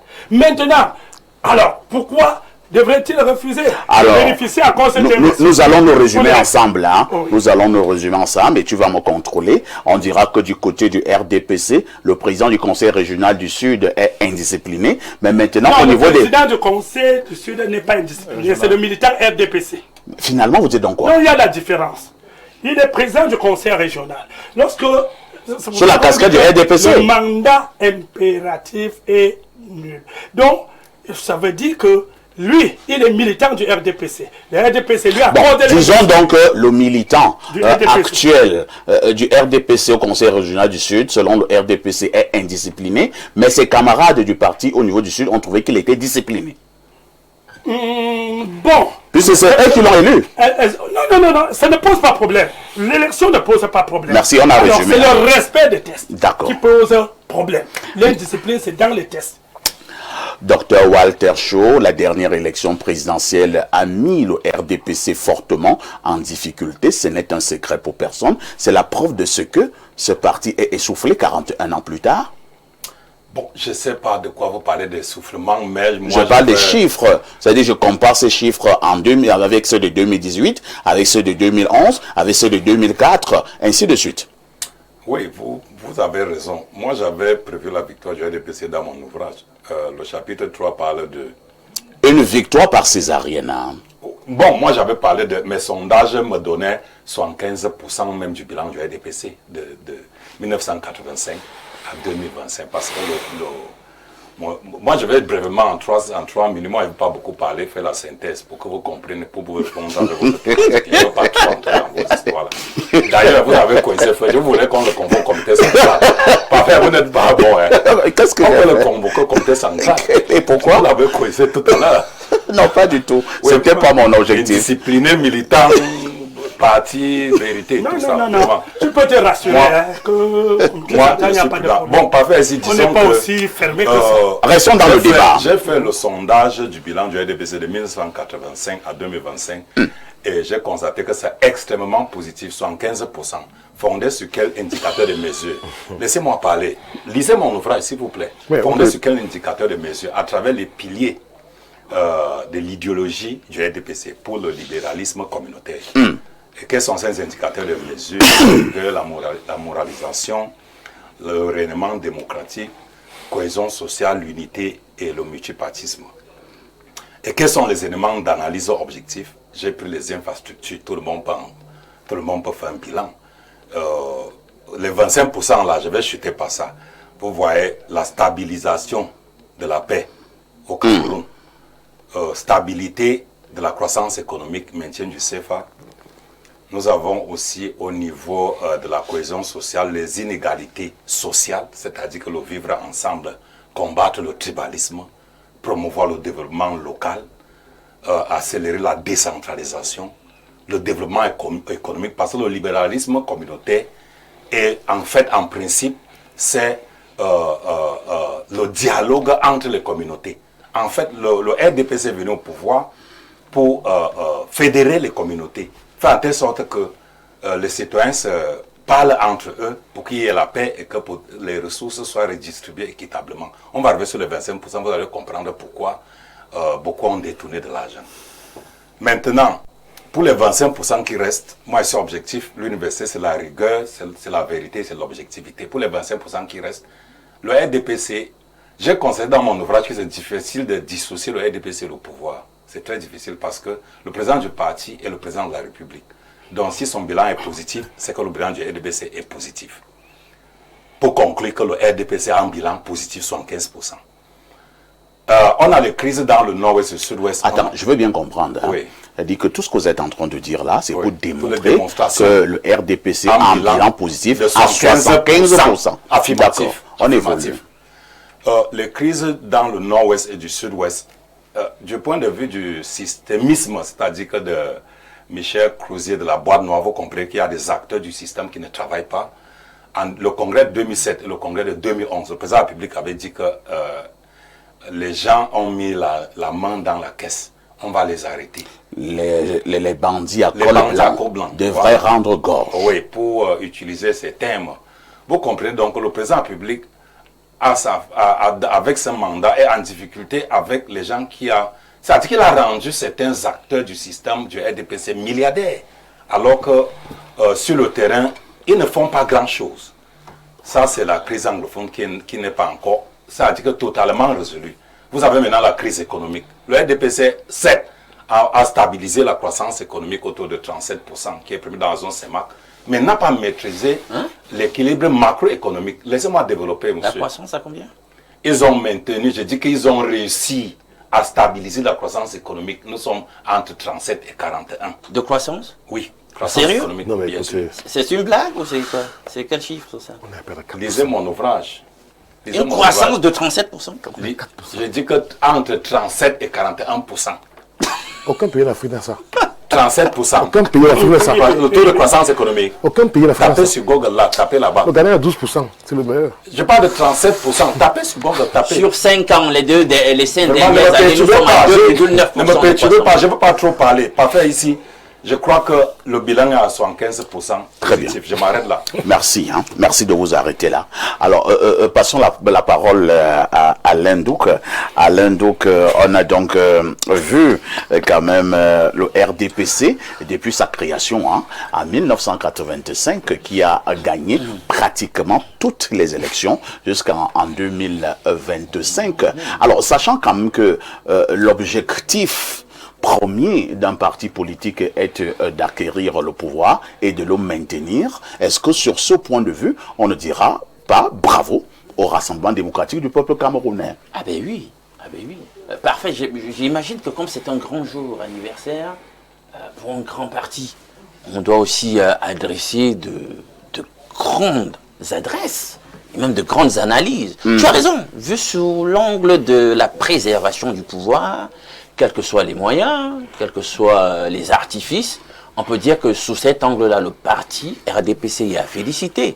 Et je pense que le président national va entrer dans les annales de la politique, même au niveau mondial, sur comment on fait pour garder le pouvoir aussi longtemps. C'est quand même un record. Même si ce n'est que pour soi. C'est un record.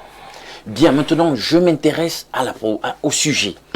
Le RDPC a-t-il développé le pays? Quand on parle de développer, on voit ici maturer le potentiel d'un pays sur le plan infrastructurel, sur le plan du développement mental, intellectuel, sur le plan technologique, technique, sur le plan des indices de développement humain. Vous savez, comme des choses ont été faites depuis 1985, on ne peut pas dire que c'est l'inertie totale, stricto sensu. Les gens seront tentés de dire oui, il y a eu développement, mais pour apprécier objectivement le développement et la capacité à développer du RDPC, ce régime doit être mis sur la même ligne, hein, dans les mêmes starting. On analyse des starting blocks. En 1985, nous étions à quel niveau de développement? Quels sont les pays avec lesquels nous étions sensiblement les pays du même acabit, de la même trempe? Et aujourd'hui, où sont nombre de ces pays comparés à nous? Parce que si vous restez simplement, il y a eu plus de routes quand même si ce n'est que 9,3% environ du tronçon routier de l'ensemble des routes du Cameroun qui sont bitumées, les gens seront tentés de vous dire que non, comme on a quand même bitumé sur 41 ans ou je sais pas moi combien d'années des routes, on a progressé. Non, c'est pas comme ça qu'il faut apprécier ça. Il faut voir quels sont les pays avec qui nous étions au même niveau, où ils sont aujourd'hui, des pays tels que l'Algérie. Vous connaissez le revenu par habitant de l'Algérie aujourd'hui? On est à plus de 5 000 $. Vous pouvez en dire de même au Cameroun. Vous connaissez des pays comme la Malaisie? On était au même niveau. On était sensiblement au même niveau. Moi, j'ai les notes des institutions de Bretton Woods. Les pays comme la Malaisie. Hein? Il y a des pays à qui nous on venait en soutien dans les années 80 qui aujourd'hui, on ne peut pas les tutoyer, on ne peut plus les tutoyer. Bien, maintenant le RDPC, quand même, parfait, revenons dans le contexte de 1985. Il y a eu un coup d'État un an avant, le 6 avril, etc. Il y a des tensions, voilà, il y a des tensions, et tu sais, il y a plusieurs théories sur le fameux coup d'État. Toujours est-il que c'est un parti qui est créé dans une situation de suspicion, de tension, de repositionnement, et ayant l'honnêteté de le dire, vous ne créez rien, les amis. Ce parti ne crée rien, en stricto sensu. Vous vous appropriez en réalité l'UNC que vous renommez. On peut dire ça comme ça. C'est une réappropriation et une réorientation. Déjà que même le libéralisme communautaire dont vous parlez, qui est l'idéologie de votre parti, il y a un problème de droit d'auteur. Parce que vous dites que c'est le président national là-bas qui est le maître à penser de cette idéologie. Mais d'autres sources disent que c'est pas exactement ça. Vous connaissez quel auteur? Mais suivez les autres médias aussi, hein. Quel média? À la maison. Quel média? Qu'est-ce que tu dis? Qui est le vrai auteur pour le libéralisme communautaire au Cameroun? D'autres sources. Lesquelles? Non. Aidez-nous. Non. D'ailleurs, on entend. Non, je dis que d'autres sources, et c'est connu de tous. Quelqu'un risque de dire que tu fais dans le Congo, ça? Non. Donne l'information, Alain Douk. On ne parle pas des choses qui ne se discutent pas. Non, Alain, donne donc l'information. Non. Je dis qu'il y a... Ça, c'est la rétention de l'information. Et ça condamne. Sauf que tu es dans l'ouvrage et je suis resté dans l'idéologie. Non, je dis bien ceci, je suis dans la paternité. Est-ce qu'on se comprend? De l'idéologie. De l'idéologie. Et je dis donc que là, à ce niveau, d'autres sources disent que ce n'est même pas tellement ça. C'est-à-dire le narratif dominant. Ils disent que... si nous ouvrons cette page-là, vraiment, on n'en sortirait pas. Hein. Bon, la majorité des grands ouvrages de ce monde ne sont pas forcément toujours l'œuvre du nom qui est sur l'ouvrage, et pas sur le contrôle du professeur judiciaire. À ce niveau, tu as raison. Donc, c'est-à-dire tu comprends, tu corrobores. Non, mais je ne corrobore rien. Non, tu corrobores. Tu reconnais donc que dans le narratif, on peut avoir un auteur, mais qui, dans le fond, s'est simplement approprié une idée qui n'était pas intrinsèquement son idée. Pour l'instant, quand on voit pour le libéralisme communautaire, on voit auteur Paul Biya. Maintenant, toi, dis-moi donc, alors qui a écrit? Ouais, parfait. Évoluons. Je n'ai pas dit écrit, j'ai parlé d'idées. Là, tu es déjà en train de faire une musique. Moi, je voulais qu'on gagne en information. Maintenant, avançons donc. Les critères donc, objectifs donc, de développement. Tu as posé la question sur l'axe politique, l'angle politique tout à l'heure. Oui. On dit, et le président du parti a voulu qu'on retienne que c'est lui qui nous a apporté la démocratie. Et je veux reconnaître que le multipartisme et l'électoralisme n'est pas toujours signe d'une vitalité démocratique. Parce que plusieurs éléments entrent en ligne de compte pour parler d'une démocratie. Il faut, préalablement, je rentre d'abord dans le contexte pour te rappeler qu'en termes de démocratie, puisqu'ils ont hérité de l'UNC qui était le parti-État, d'accord, on est d'accord. Ce n'est qu'au prix de la conférence de Bâle, quand même, historiquement, qu'on lâche du lest. On le sait bien. Dans les années 90, c'est la France qui décide de mettre la pression, couplée à une pression, couplée avec un certain nombre de partenaires internationaux pour dire à ces pays, bon, désormais la donne sera que vous démocratisiez vos pays et repercuter la donne donnée par l'entité ex-colonisatrice, si elle est ou néocolonisatrice, à vous de voir. Donc, déjà, est-ce qu'on peut dire qu'effectivement, vous nous avez apporté la démocratie quand ce n'est que sur le tard que vous avez lâché du lest? La démocratie, c'est quoi? La démocratie, c'est la liberté d'expression. Là, je vous le conseille, vous nous avez accordé ça. Et là, même si je suis de mauvaise foi, comment je ne peux pas vous dénier ça, ni à votre... Mais sauf qu'à un moment donné, on n'est pas toujours sûr de garantir la liberté après l'expression. Hein. Bon. Ça, c'est toi qui fais le jeu de mots et c'est très intéressant parce que c'est profond. Maintenant, il faut l'équilibre des pouvoirs. L'équilibre des pouvoirs. Or, je constate que chez vous, vous avez tout centralisé. Vous avez créé, ce régime a créé un système présidentialiste où le président de votre parti, qui est à la fois le président du pays, il concentre tous les pouvoirs. Tous les responsables de presque tout. Et on voit donc comment, finalement, lorsqu'on concentre les pouvoirs sur une seule institution ou une seule personnalité, lorsque la vitalité finit par ne pas être au rendez-vous, ça donne ce que ça donne. On a un pays qui est un tout petit peu là, comme vivant au ralenti. Très bien. Donc, si on analyse les chiffres, la croissance... On va revenir sur les chiffres tout à l'heure. Hein. Bonjour. On parlera tout à l'heure. C'est 3,7. Ah, tu reviens au bon sens. Je mettais... Oui, c'était un lapsus, hein. C'était un lapsus. Non, vous avez dit 37%. En fonction des trimestres, ça donne 37. Quand vous revenez annuellement, ça donne 3,7. Non, le problème, c'est que quand tu dis 37%, ça sonne très mal. Non, je n'ai pas précisé. Oh là là. Bon, annuel, c'est 3,7. Bonjour, le Samuel Eto'o de la modération. Et il y a tout un riche panel. Je pense que le développement et le RDPC sont diamétralement opposés. En fait, au lieu de se pencher sur le développement global du Cameroun, il a plutôt rendu certains Camerounais plus riches, plus forts, plus puissant que d'autres. En 41 ans d'existence, le RDPC a réussi à développer les voleurs de la République. Bref, le bilan de ce parti est catastrophique au regard de la longévité de ce dernier au pouvoir. Par ailleurs, il a développé par trois les taux exorbitants de chômage, de pauvreté, de corruption, d'injustice, d'inégalité, de banditisme, de malgouvernance, etc.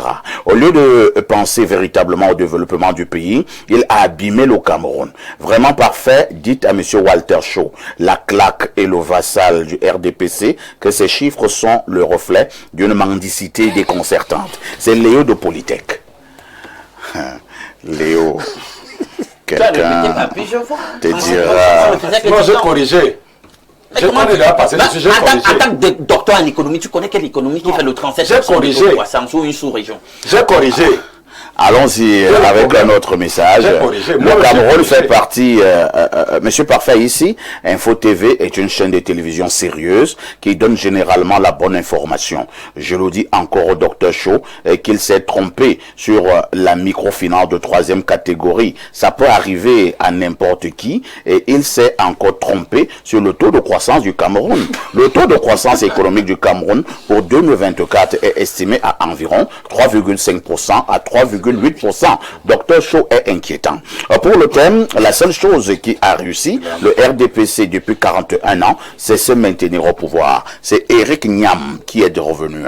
Un autre message ce jour, c'est le plus 33, c'est la France. Bonjour, monsieur Perfecto. Lui-Marie et Vembe et Tobinko sont les pères du libéralisme communautaire au Cameroun. Apportez les éléments de preuve, c'est tout. Moi, je dis ce que je vois. C'est-à-dire, si moi, m'apporte les éléments de preuve, j'apporte le livre et l'auteur. Maintenant, lui, il avait apporté Dieu. Ouais, Alain Doug.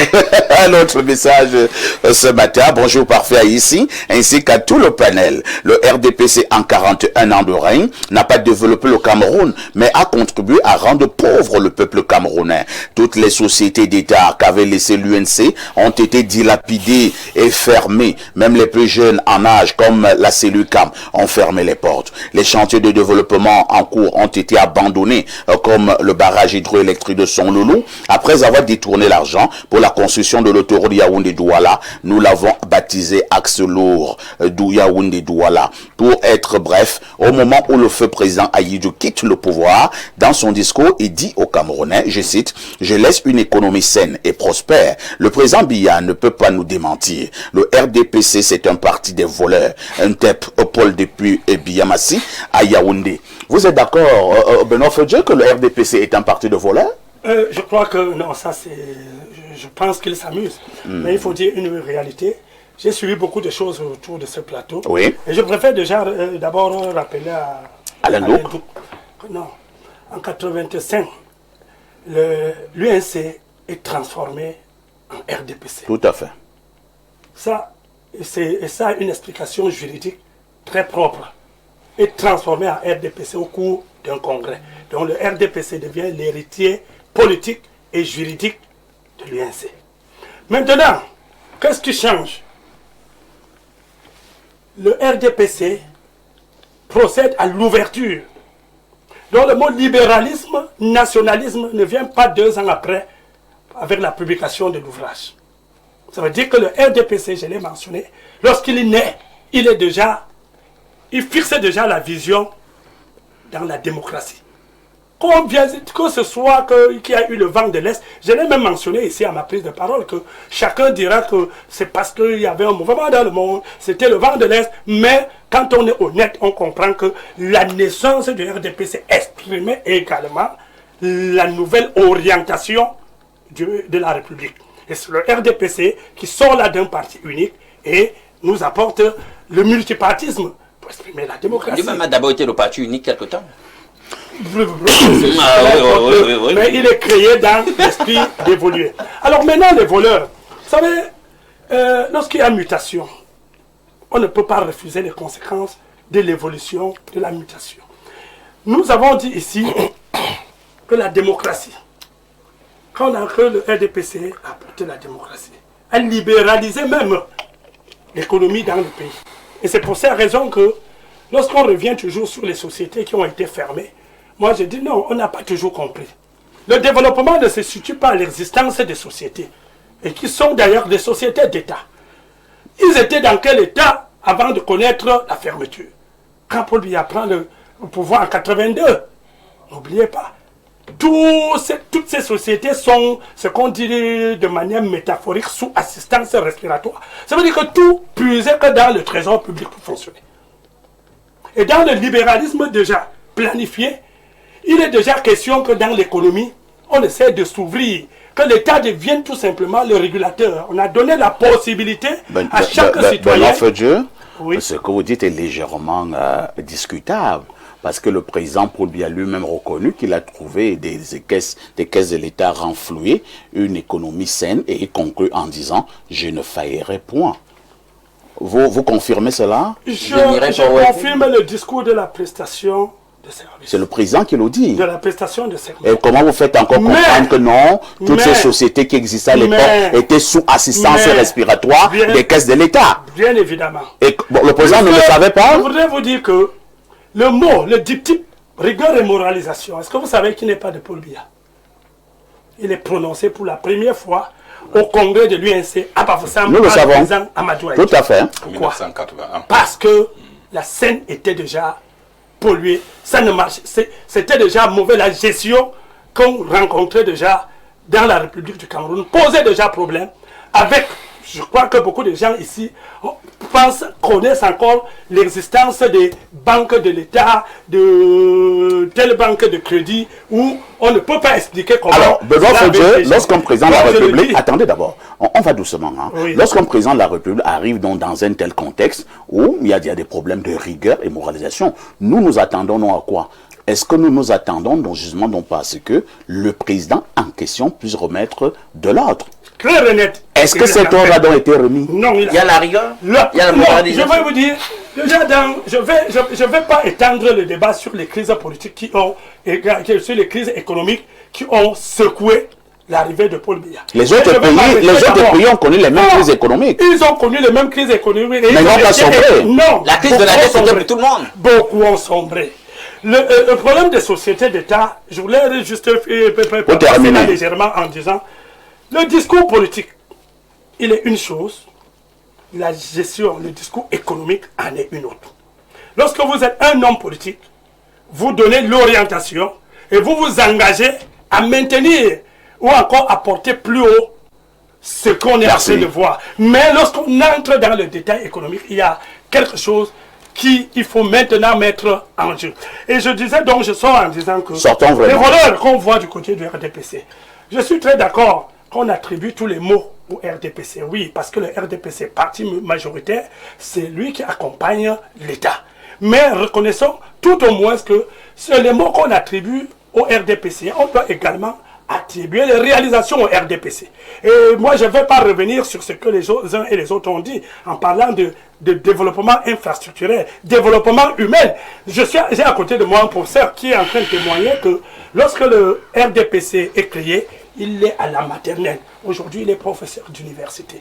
Si le contexte ne permettait pas... Professeur Novissier, il y a une expression au Cameroun, hein, ce sont les collaborateurs du chef de l'État qui ont gâché son magistère. Vous soutenez cette assertion lorsque certains disent que c'est un échec pour le pays? Quelle pourrait être la responsabilité du patron principal? Merci bien, monsieur Parfa, ici pour cette question. Vous savez, si vous avez une famille déjà, vous êtes le père d'une famille, et si chaque fois il y a des problèmes dans la famille, qu'on dise non, c'est la mère, ce sont les enfants, moi je pense quelque part votre responsabilité est directement impliquée, d'une manière ou d'une autre. Moi je veux juste te dire que notre contribution en tant que scientifique, c'est de pouvoir impacter sur le développement de l'environnement dans lequel nous sommes. Et c'est donc pourquoi je voulais dire à notre grand frère, M. Fodje, je suis d'accord avec lui, tout ce qu'il a dit. Mais il faut qu'il sache qu'il y a beaucoup de choses qui devaient être faites pour que nous puissions avoir un impact réel sur les conditions de vie des populations. Moi, je pense que, est-ce que M. Paul Biya fait toujours des mauvais choix? Si tout un gouvernement, on peut prendre... Si vous allez dans les prisons, moi je l'ai dit tout à l'heure, vous allez voir les premiers ministres, les ministres, les directeurs généraux, on a l'impression qu'on a tout un gouvernement. Ils sont presque tous du RDPC. Voilà. Hein. Est-ce qu'il faut également remettre ça à l'actif du président? Non, c'est qu'une bonne chose pour le RDPC, s'il est d'abord capable de mettre... Est-ce que vous connaissez un pays où on a mis pratiquement tout un gouvernement en prison, en allant de premier ministre, en passant par des SGPR et ministres, ainsi. Vous connaissez ce genre de pays dans le monde? Posez-moi la question renversée, est-ce que je connais un pays qui a eu à battre le défi, le challenge du pays le plus corrompu du monde entier? 2 années consécutives. Mais ça a changé la donne lorsqu'on a reçu Transparency International. Ils ont été reçus et jamais le Cameroun n'est plus sorti premier. Voilà, bon, ça c'est... Transparency lui-même a été corrompu. C'est une avancée, c'est vous qui le dites. Ah, moi je suis sur les faits, hein. Je constate. C'est une avancée déjà, mais disons que, pour reprendre vos questions et de manière plus sérieuse, c'est que je pense que nos contributions c'est pour impacter sur les conditions de vie des Camerounais. Très bien. Je suis de ceux qui pensent que le RDPC s'est battu avec les moyens qu'il avait, mais il pouvait mieux faire. Au jour d'aujourd'hui, lorsqu'on essaie de voir les chiffres qui font froid au dos, tout à l'heure vous avez vu un cas dans la présentation de la revue de presse, 732 millions. Ce n'est que le cas du palais de congrès, ça s'appelle le cas de plusieurs activités réalisées au Cameroun. On peut prendre également le cas, notre frère de l'UNDP a pris le cas de l'autoroute tout à l'heure, ça montre qu'il y a un problème. Non, il y a un problème. Ces chiffres sont à vérifier. Et il y a un problème de mentalité déjà. Il y a un problème de mentalité. Moi je parle en tant que psychologue, il faut revoir la mentalité des gens. Que les gens fassent la différence entre les fonds publics qui doivent rendre des services aux Camerounais et leurs fonds individuels qui doivent leur rendre service. Lorsqu'on n'arrive pas à faire cette différence-là, on aura toujours à faire face à ces corruptions, à ces détournements qui font très très mal. Très bien. Moi, je prends un chiffre pour encore peut-être étayer ma pensée. Tout à l'heure, quand M. Alain Dou présentait les chiffres, on leur demande les chiffres. Je prends des chiffres qui sont réalistes. Quand vous voyez le niveau de vie du Cameroun entre 85 et 92, le Cameroun avait le même niveau de vie que la Côte d'Ivoire et que le Sénégal.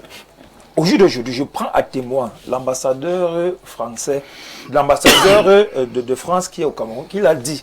Au jour d'aujourd'hui, la Côte d'Ivoire, elle se réunit le PIB et du Cameroun et du Sénégal. C'est un indicateur. C'est un indicateur qui montre qu'il y a un problème. Maintenant, quand on revient dans le contexte, on essaie de voir qu'entre 2003 et 2023, il y a eu près de 16 000 milliards de francs CFA qui ne sont pas allés, qui ont été détournés. C'est un problème sérieux, M. Pafa, ici.